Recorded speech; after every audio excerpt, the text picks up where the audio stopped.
Imagina que un conductor de autobús se convierte en presidente, resiste protestas, sobreviene a crisis económicas y termina, con esposas puestas, en cubierta de un buque de guerra. Sí, esta es la vida real de Nicolás Maduro.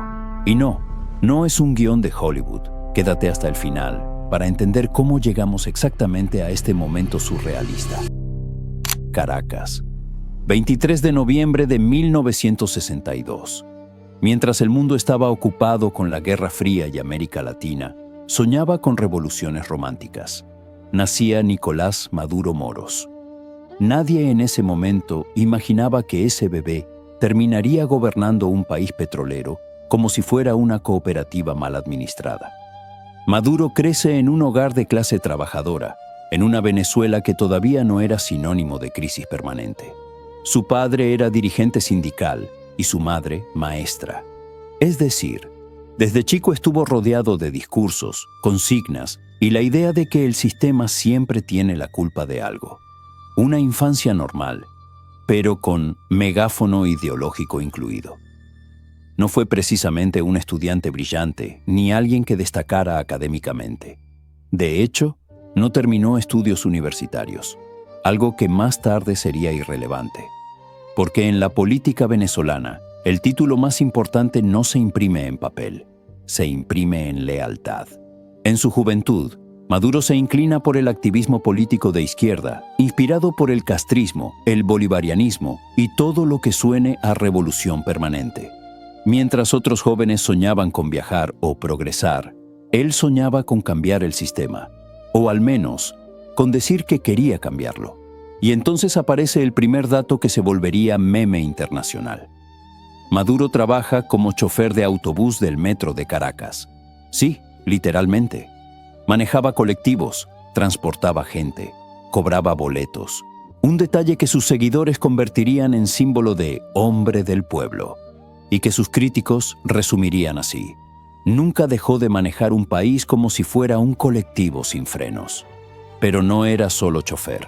Maduro se involucra rápidamente en el sindicato de transporte, donde aprende la verdadera escuela de la política: negociar, confrontar, acusar y sobrevivir sin pedir disculpas. Ahí empieza a pulir una habilidad clave: hablar mucho sin decir nada concreto. Una destreza que más adelante sería fundamental para conferencias, cadenas nacionales y excusas. En esos años también viaja a Cuba, donde recibe formación política e ideológica. No turismo, no playa, formación. Porque cuando uno quiere gobernar como los Castro, lo lógico es aprender de los Castro. Para finales de los años 80 y principios de los 90, Maduro ya no es solo un chofer sindicalista. Es un militante disciplinado, convencido de que el poder no se pide, se toma.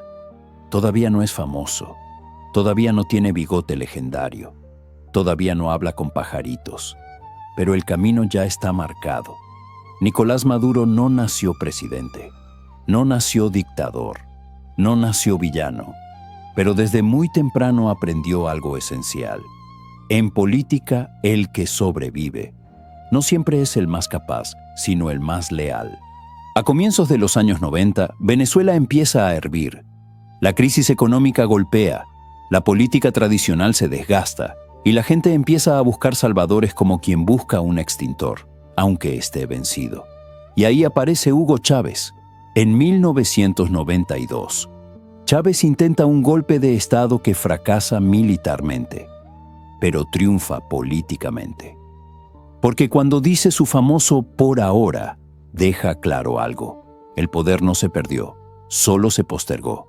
Mientras muchos lo veían como un golpista, Nicolás Maduro lo ve como el futuro. Maduro, todavía lejos de las cámaras, se acerca al movimiento bolivariano con una mezcla muy efectiva: disciplina, militancia, cero brillo propio y obediencia total. Una combinación perfecta para sobrevivir cerca de un líder carismático sin hacerle sombra. Cuando Chávez sale de prisión y comienza a organizar el movimiento Quinta República, Maduro ya está ahí. No como protagonista, no como estrella, sino como algo mucho más útil: un soldado político confiable. En 1998 Chávez gana la presidencia y de repente todos los que habían estado cerca del fuego revolucionario empiezan a recibir cargos. Maduro no se queda afuera. En 1999 es elegido diputado de la Asamblea Nacional Constituyente, el órgano que redacta la nueva Constitución. No es el más visible, no es el más brillante, pero es constante. Y en política, eso vale oro. Con el tiempo, Maduro se convierte en presidente de la Asamblea Nacional, un cargo clave, porque no solo implica poder, implica lealtad pública absoluta al líder. Y acá ocurre algo fundamental. Maduro aprende a hablar como Chávez, pero sin ser Chávez. Aprende el tono, las pausas, el enemigo invisible, la épica permanente. No improvisa, imita. En esos años también consolida su relación con Cilia Flores, abogada, política y futura primera dama. Una alianza personal y política, porque en el chavismo el amor también es estratégico. En 2006, Chávez lo nombra ministro de Relaciones Exteriores. Sí, el ex chofer de colectivo ahora representa a Venezuela ante el mundo. ¿Preparación diplomática? Poca. Fidelidad ideológica? Total. Maduro se dedica a repetir el discurso chavista en foros internacionales, atacar al imperialismo y dejar algo claro. No vino a negociar, vino a confrontar. Y Chávez lo nota. Mientras otros ministros caen, se pelean o se queman políticamente, Maduro permanece. No destaca, no cuestiona, no contradice. Y eso para Chávez lo convierte en algo valiosísimo, un heredero manejable. En política no siempre asciende el más inteligente. A veces asciende el que nunca duda, el que nunca discute, el que nunca brilla demasiado. Y Nicolás Maduro estaba construyendo su carrera exactamente así. A partir de 2011, algo empieza a romper la narrativa épica del chavismo. Hugo Chávez, el líder incansable, el orador eterno, el comandante omnipresente, se enferma. Al principio, el gobierno habla poco, después habla raro, y finalmente, habla demasiado, sin decir nada claro.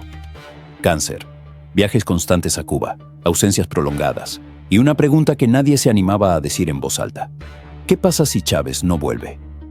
Dentro del chavismo, esa pregunta era dinamita, porque Chávez no había construido una sucesión clara. Había construido un movimiento dependiente de su figura.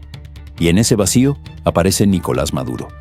No como el favorito del pueblo, no como el más popular, sino como el más confiable. Maduro ya era vicepresidente desde 2012, un cargo clave. Un lugar desde donde observar, aprender y esperar. El 8 de diciembre de 2012, Chávez aparece por última vez en cadena nacional, visiblemente debilitado, con voz más lenta y con una decisión que cambiaría la historia de Venezuela. Ahí dice la frase que convierte a Maduro en algo más que un funcionario. Si algo me ocurriera, elijan a Nicolás Maduro como presidente. No lo presenta como el mejor, lo presenta como el que debe ser elegido. Y ese detalle importa.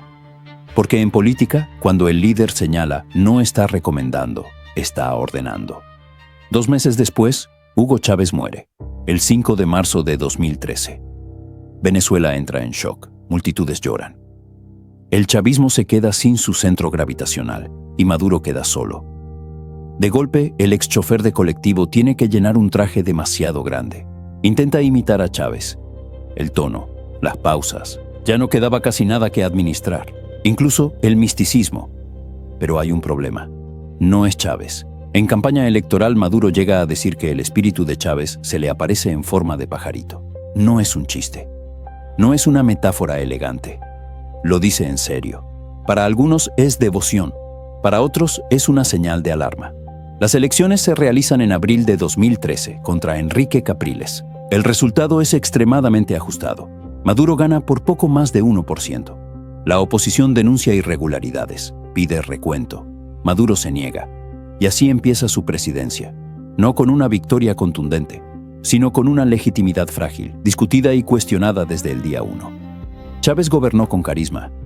Maduro llegó con una orden, y cuando el poder nace de una herencia forzada, la pregunta no es cuánto va a durar, sino cuánto va a resistir. Cuando Nicolás Maduro asume en 2013, hereda algo más que la presidencia. Hereda un modelo económico que funcionaba solo mientras entraban dólares del petróleo, y justo en ese momento, dejan de entrar.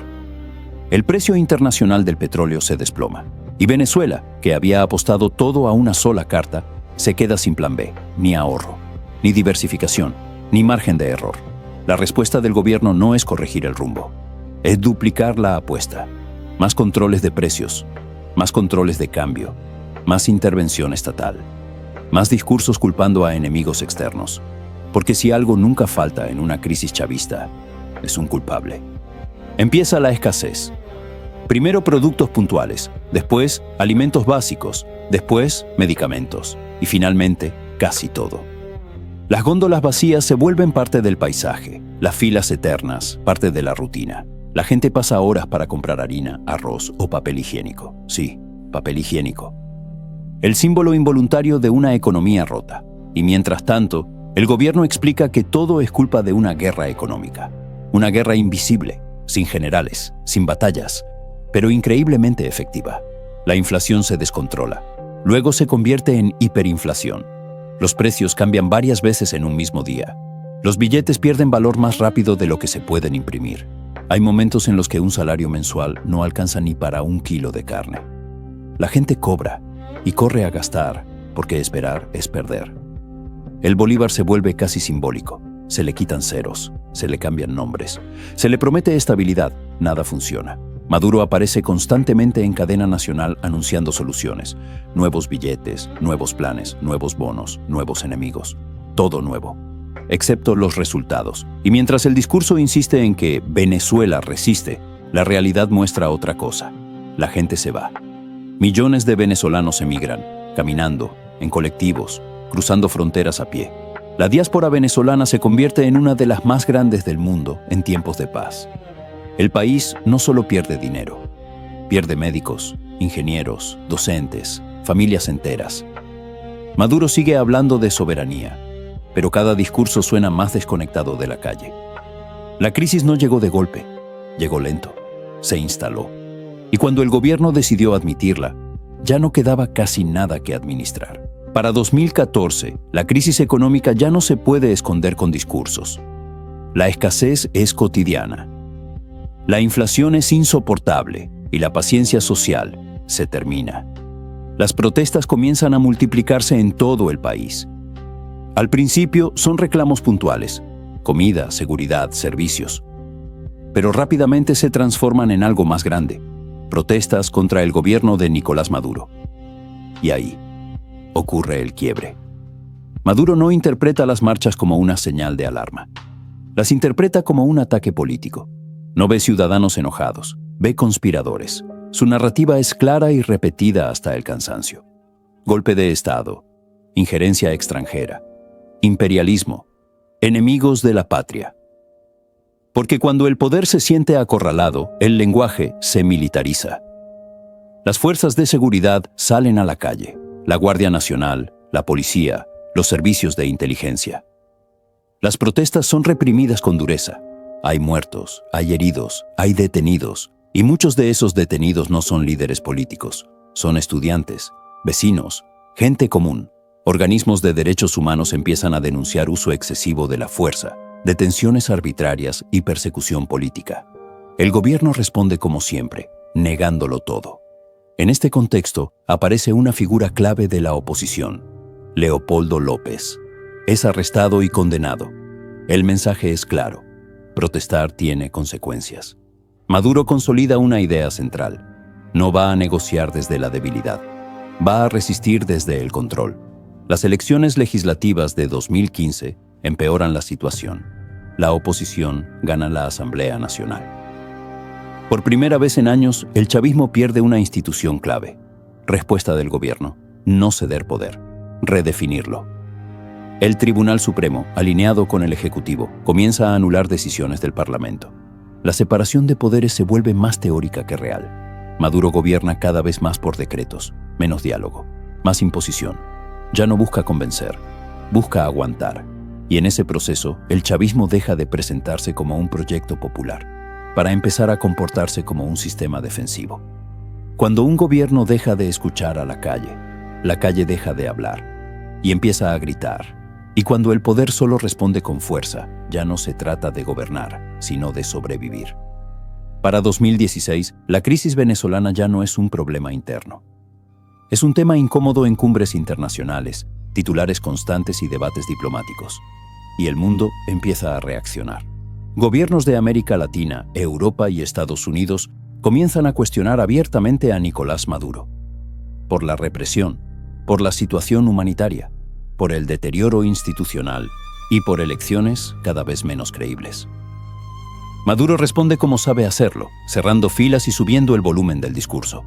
Estados Unidos impone sanciones económicas y personales a funcionarios del gobierno venezolano. Congelamiento de activos, restricciones financieras, limitaciones al comercio petrolero. El mensaje es claro. No vamos a seguir mirando para otro lado. Para Maduro, las sanciones son un regalo narrativo. Le permiten explicar absolutamente todo con una sola frase. La culpa no es nuestra, es del bloqueo. La economía colapsa más rápido, pero el relato se fortalece. Mientras tanto, Venezuela queda cada vez más aislada. Empresas extranjeras se van, inversiones desaparecen. El acceso a financiamiento internacional se cierra. El país entra en una especie de cámara de eco política, donde solo se escuchan aliados ideológicos. Cuba, Rusia, China, Irán. No por amor, por conveniencia. Maduro se presenta como un líder que resiste al imperialismo.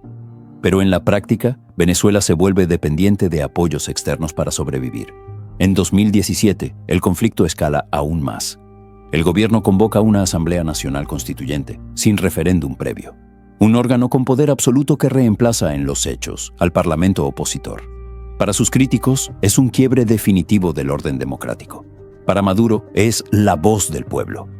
La comunidad internacional no reconoce esa asamblea. Las sanciones aumentan, el aislamiento se profundiza. Y Maduro endurece su postura. Menos concesiones, menos diálogo, más control.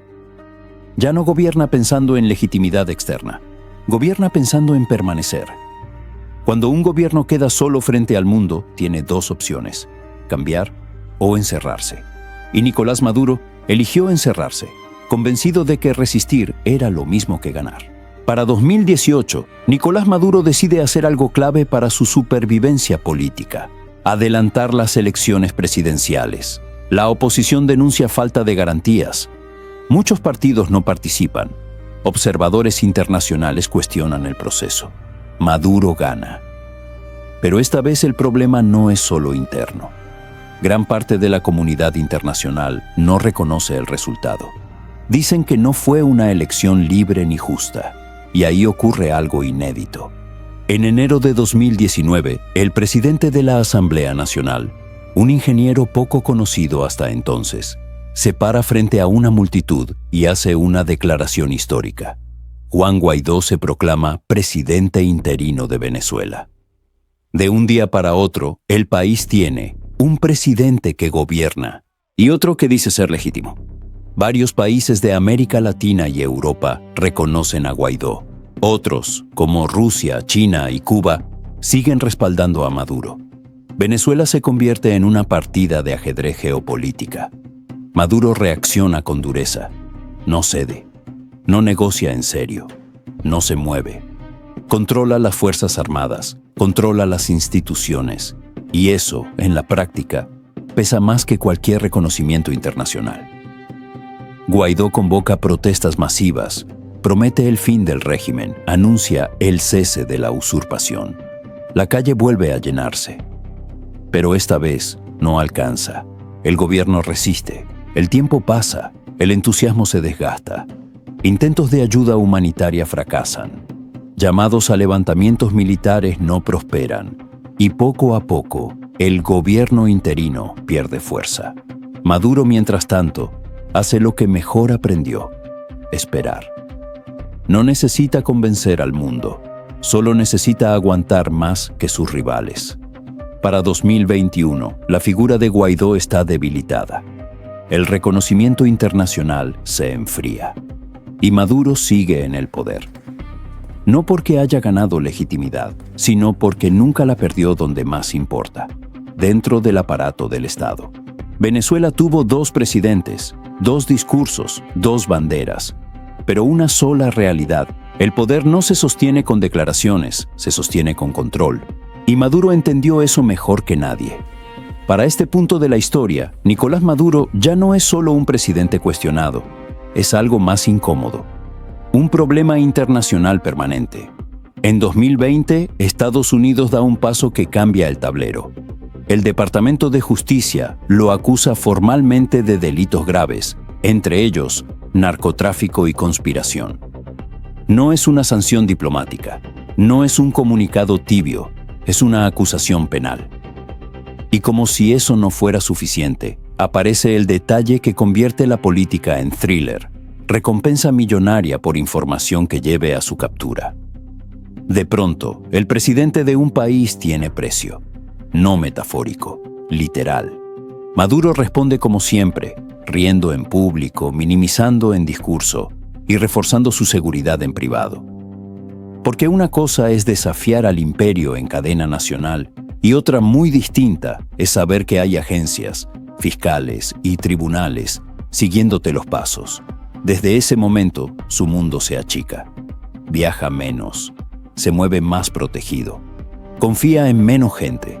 El poder sigue ahí, pero ya no es cómodo, es defensivo. Mientras tanto, la oposición interna está fragmentada. El gobierno interino pierde fuerza y el cansancio social es evidente. Maduro aprovecha ese desgaste. No necesita ser popular, solo necesita que nadie logre sacarlo. Empieza una etapa de control silencioso, menos épica revolucionaria, menos discursos interminables, más vigilancia, más inteligencia, más paranoia. El Estado se convierte en un sistema de autoprotección. Cada traición potencial se neutraliza, cada disidencia interna se vigila, cada rumor se toma en serio. Porque cuando un líder pasa de gobernante a objetivo, el error ya no es político, es existencial. Maduro ya no peleaba solo contra la oposición, ni siquiera solo contra otros países. Ahora peleaba contra el tiempo, contra la justicia internacional y contra la posibilidad de que alguien, en algún lugar, decidiera cobrar la recompensa. Para 2023 a 2024, Nicolás Maduro gobierna en un estado permanente de alerta. No hay estabilidad, hay control. Las acusaciones internacionales siguen vigentes. Las recompensas siguen activas. Las sanciones, aunque a veces se negocian, nunca desaparecen del todo. Maduro ya no es solo un presidente cuestionado, es un líder cercado. Cada aparición pública está medida. Cada viaje es calculado. Cada aliado es observado 2 veces. El poder sigue en sus manos, sí, pero ahora pesa. En el plano interno, el gobierno logra algo clave: bajar la intensidad del conflicto abierto. No porque los problemas se hayan resuelto, sino porque el cansancio social es enorme. La gente no sale masivamente a la calle, no porque esté conforme, sino porque está agotada, y eso, paradójicamente, fortalece al poder. En el plano internacional, ocurre algo aún más inquietante. Maduro deja de ser noticia constante, pero no deja de ser un expediente abierto. No hay grandes anuncios, no hay titulares diarios. Hay algo peor: silencio estratégico, negociaciones discretas, contactos indirectos, movimientos que no se anuncian. Y en ese clima empiezan los rumores. Posibles fracturas internas, posibles entregas, posibles escenarios de captura si el contexto cambia. Nada confirmado, todo plausible. Maduro entiende el mensaje, el margen de error se terminó. Ya no se gobierna para transformar, se gobierna para no caer. El chavismo se convierte definitivamente en un sistema de preservación del poder. Ideología mínima, pragmatismo máximo. Y mientras tanto, el mundo observa, esperando el momento exacto en que algo, lo que sea, rompa el equilibrio. Porque la pregunta ya no es si el ciclo va a terminar. La pregunta es, ¿cómo, cuándo y a qué costo? No fue un final explosivo, no fue una caída inmediata. Fue algo más inquietante. Un poder que seguía en pie, pero rodeado, observado y sostenido más por la inercia que por la convicción. La madrugada del 3 de enero de 2026 será recordada como uno de los días más dramáticos en la historia reciente de América Latina. Antes de que el sol rompiera el horizonte, Explosiones resonaron en la capital venezolana, Caracas, y en varias ciudades cercanas. Se escucharon aeronaves volando a baja altura, y se produjo una interrupción masiva del servicio eléctrico en sectores clave de la ciudad. 2 de la mañana. Según la información oficial estadounidense, la operación militar denominada Operation Absolute Resolve se llevó a cabo con bombardeos, acciones de fuerzas especiales y ataques coordinados para capturar al presidente Nicolás Maduro y su esposa, Cilia Flores. 3 de enero de 2026, más tarde ese mismo día, el presidente de Estados Unidos, Donald Trump, confirmó ante los medios que Maduro y Cilia Flores fueron capturados y trasladados fuera de Venezuela, en lo que describió como una acción necesaria contra narcotráfico, terrorismo y crimen organizado. Trump afirmó que, tras la operación, Estados Unidos dirigiría temporalmente Venezuela para asegurar una transición segura y apropiada. Y mencionó planes relacionados con inversiones petroleras y estabilidad económica. Sin embargo, no todas las versiones fueron unívocas ni festivas. Desde Caracas y otras partes de Venezuela, voceros del gobierno denunciaron una agresión militar y una violación de la soberanía nacional, calificando los hechos como un acto imperialista. 3 de enero de 2026, tarde. El Tribunal Supremo de Justicia de Venezuela declaró ausencia forzosa de Maduro y ordenó que Delcy Rodríguez, vicepresidenta ejecutiva, asumiera como presidenta encargada del país. 4 de enero de 2026, Nicolás Maduro y Cilia Flores fueron ingresados a un centro de detención preliminar en Nueva York, donde enfrentan cargos federales por narcotráfico, terrorismo y conspiración, declarando no culpables ante un juez.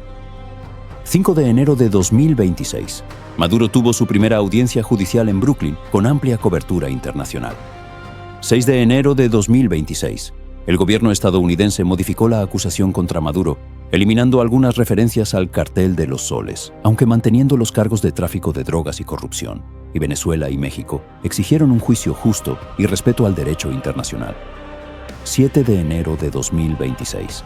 Líderes chavistas como Diosdado Cabello revelaron que al menos 100 venezolanos murieron durante la incursión, según reporte oficial del régimen. 8 de enero de 2026.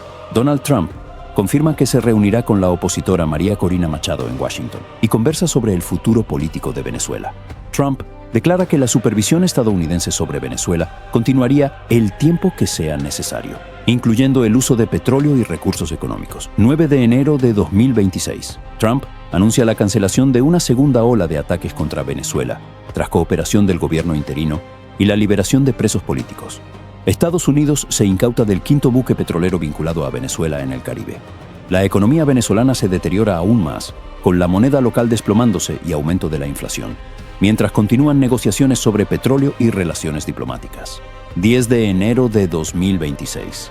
La crisis se mantiene con el mundo observando atentamente. Las conversaciones para restablecer relaciones diplomáticas entre Estados Unidos y Venezuela continúan en paralelo a las negociaciones sobre petróleo y reconstrucción económica. Diversos gobiernos y expertos siguen cuestionando la legitimidad legal internacional de la operación estadounidense. Lo que ocurrió el 3 de enero de 2026 no es solo una noticia aislada. Es un momento de alto impacto geopolítico donde distintas versiones chocan. Por un lado, Estados Unidos afirma haber ejecutado una operación militar que capturó a Nicolás Maduro y lo llevó a juicio en Nueva York. Por otro, el gobierno venezolano denuncia una invasión a su soberanía, reporta víctimas y rechaza la legitimidad del acto. Y en medio, el mundo observa, critica, negocia y espera las repercusiones económicas, legales y diplomáticas de una de las operaciones más controversiales de la historia reciente de América Latina. En fin, la historia de Nicolás Maduro no trata solo de él. Eso sería demasiado cómodo. No trata solo de un chofer que llegó al poder, ni de un heredero que nunca estuvo a la altura, ni siquiera de un tirano que resistió más de lo imaginable. Trata de algo mucho más incómodo. Cómo las sociedades permiten que el poder se vacíe de contenido sin vaciarse de control. Maduro no inventó la crisis, no inventó la corrupción, no inventó el autoritarismo, pero fue el administrador perfecto de todo eso. El tipo no ganó por brillante, ganó por persistente. No gobernó bien. Gobernó más tiempo que los demás, y eso dice más de nosotros, como región, como mundo, que de él. Porque mientras discutíamos si era dictador o no, si era legítimo o no, si caía mañana o pasado, la gente se iba, el país se vaciaba, y la historia avanzaba sin pedir permiso. Tal vez por eso este final incomoda tanto, porque no hay explosión épica, No hay villano derrotado con música triunfal. Solo queda una pregunta flotando en el aire. ¿Cuántos Maduros más hacen falta para que entendamos que el problema no es solo quién gobierna, sino cómo dejamos que gobiernen? La historia no terminó, solo cambió de capítulo. Hoy a Venezuela le toca gritar libertad. Luego de casi 3 décadas, nuestro deber es empezar a cambiar la cabeza y encargarnos de que lo que pasó en Venezuela no vuelva a pasar nunca más.